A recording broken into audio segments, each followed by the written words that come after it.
5 Yale, and lane 6 Pennsylvania, and they're underway. Here they go, first few strokes being taken, people getting in those hard, long, powerful strokes to get these big engines, these big trains up and moving. And who's going to get this early lead? It's all to play for.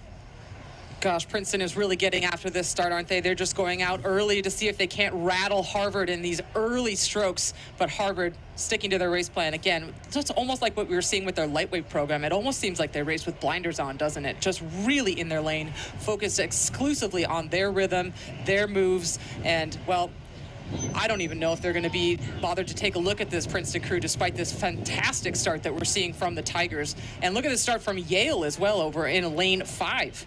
Yeah, super exciting start from Yale. They are absolutely gunning it. Look like they're getting a catch in really nice and sharp.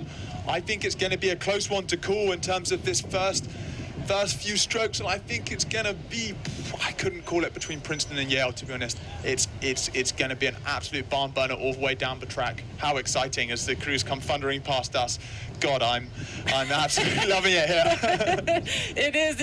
I mean, we get so wrapped up in the drama of it because it is so exciting to see them go by so closely. We can hear everything just really intensely as they come by the Donahue Rowing Center, and it's hard to focus on what we need to call, which is that our race leaders have started to separate themselves. The crews from Harvard, Princeton, and Yale, just tiny margins for those 3 crews, and then the remaining 3 crews are crews from Dartmouth, Brown, and Penn, all dead level in those positions 3, 4, and 5. So look at this, staggered margins across the field. What an interesting layout this is for these crews in this grand final of the men's Varsity 8. But too close to call, I think, at this stage for an advantage between Princeton, Harvard, and Yale.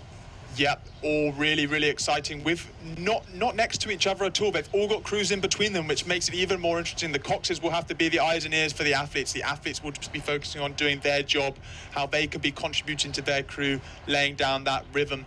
But still too close to call. Looks like Princeton have got away well. They might be marginally a deck, if that, but Harvard on the far side looked calm and collected as well. And Penn have launched a move in this second 500, looking if they can't close this gap between themselves and Yale. You can see the 2-man in that Penn crew just looking out to track them.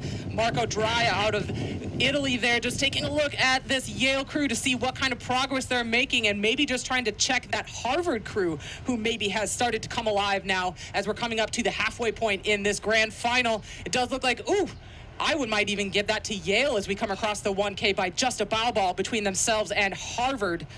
Wow, this is extremely close. And Penn continuing to attack here down at the bottom of your screen, almost just about level now with Yale. What a grand final we have, and it's how you can use the crews around you to push you on. It looks like Penn are pushing on Yale, but that is really good for Yale. They are really right in there. I would say it's still between Yale, Princeton, and Harvard for that top spot, but too close to call. I mean, I think Harvard are looking strong in that far. They've really taken that first 500 on. They look like they're getting around their pins, taking it nice and long and strong, and maybe getting a seat.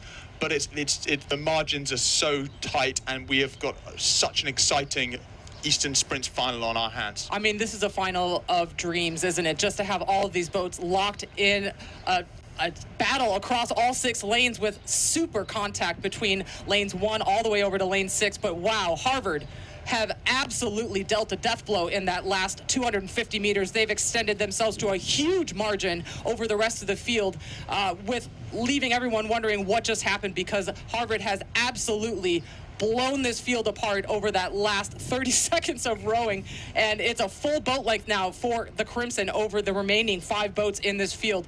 Dartmouth also starting to come alive and get back into the conversation for the silver medal, pulling level with Princeton now, our Dartmouth crew over in lane 2.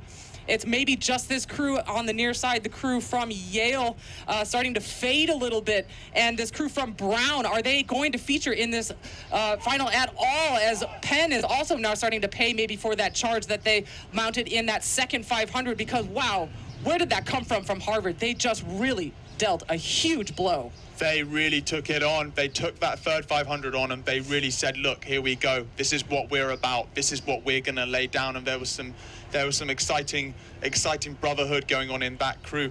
But it looks like now actually Dartmouth, who we haven't really talked about, are coming into that second place, who have had an excellent season so far.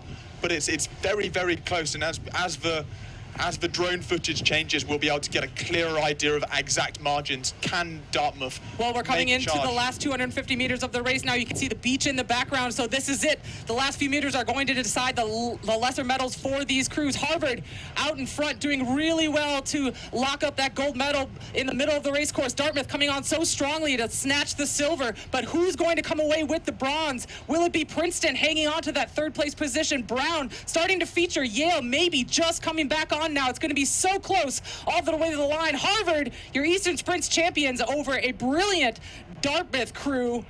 Oh, too close to